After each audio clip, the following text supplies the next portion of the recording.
जय श्री श्याम दोस्तों, कैसे हैं आप सब। दोस्तों आज हम दूसरा अध्याय की बैसाख महात्म के कथा को सुनेंगे, जो पावन महीना चल रहा है हमारा बैसाख का। तो चलिए शुरू करते हैं दूसरा अध्याय। जय बोलो विष्णु भगवान की जय।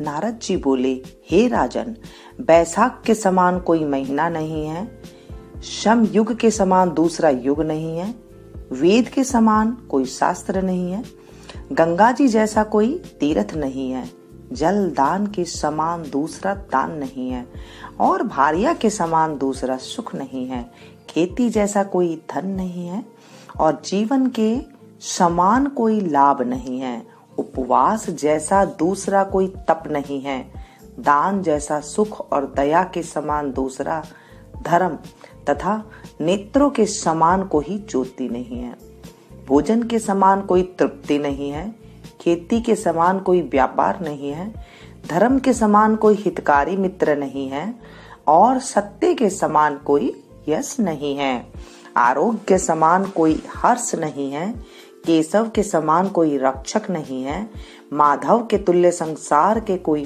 पवित्र नहीं है। ऐसा परमोत्तम बैसाख मास शेष साई भगवान को सदा प्यारा है।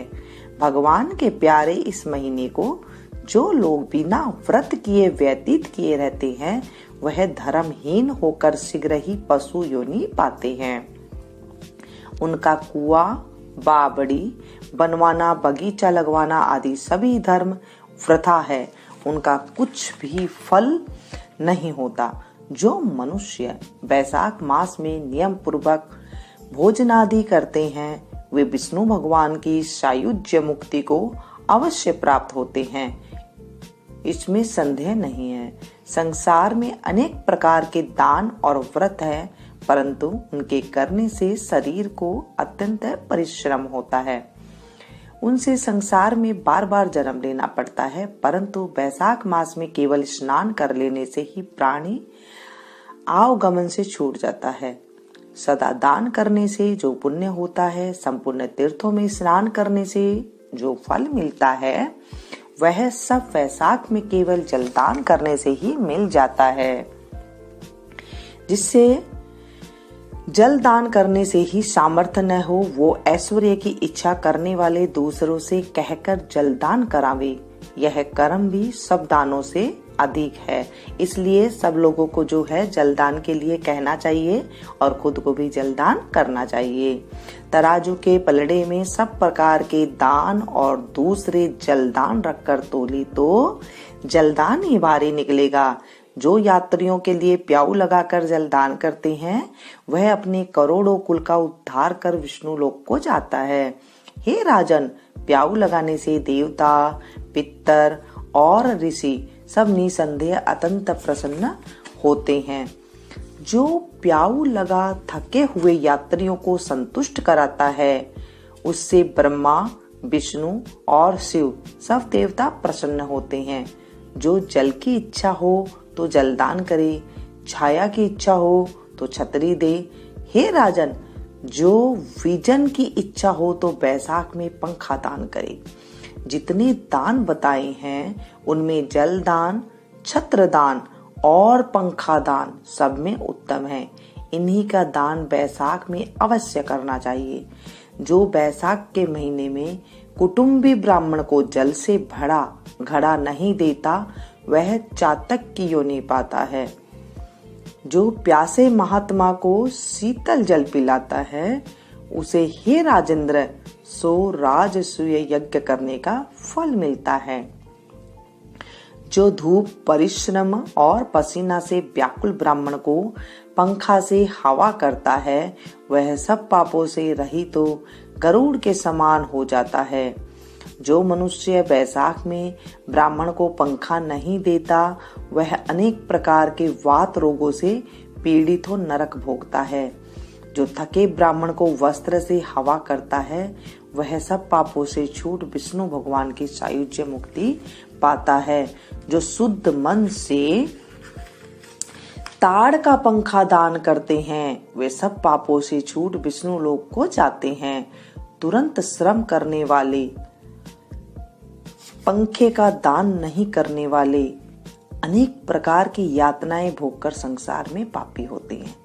हे राजेंद्र, आध्यात्मिक दुख की शांति के निमित्त वैशाख मास में छत्री दान करनी चाहिए, उचित है। जो मनुष्य विष्णु भगवान के प्यारे इस वैशाख मास में छत्री दान नहीं करते, उनको कहीं छाया नहीं मिलती और वे महाक्रूर पिशाच वन पृथ्वी पर घूमते हैं। वैशाख में जो खड़ाऊ दान नहीं करते हैं, वे यमदूतों के तिरस्कार कर विष्णु लोक को जाते हैं। जो वैशाख मास में जूता दान करते हैं, उन्हें नरक की यातना नहीं भोगनी पड़ती, न उसे संसार के दुख सताते हैं। ब्राह्मण के याचना करने पर खड़ाऊ दान करने वाला पृथ्वी पर करोड़ों जन्म तक राजा होता है। जो मार्ग में श्रम को दूर करने के लिए स्थान बनवाता है, उनका फल वर्णन करने में ब्रह्मा भी असमर्थ है।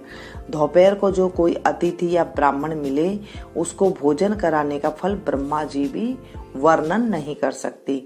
हे राजन, अन्नदान मनुष्य को तत्काल तृप्ति करने वाला है। संसार में अन्नदान के समान कोई दान नहीं है।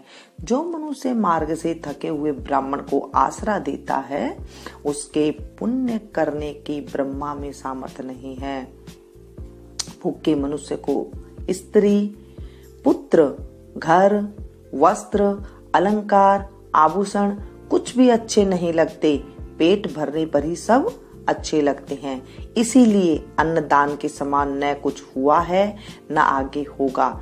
जो वैशाख में थके हुए ब्राह्मण को अन्नदान नहीं देता है, वह पिशाच बनकर पृथ्वी पर अपना ही मांस खाता है।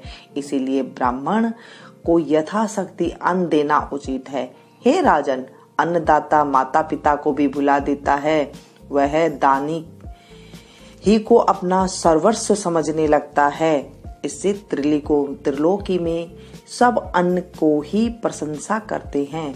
माता पिता तो केवल जन्म देते हैं, परंतु पंडित लोग संसार में अन्न के दाने को ही पिता कहते हैं। हे राजन, अन्नदाता में सब धर्म निवास करते हैं।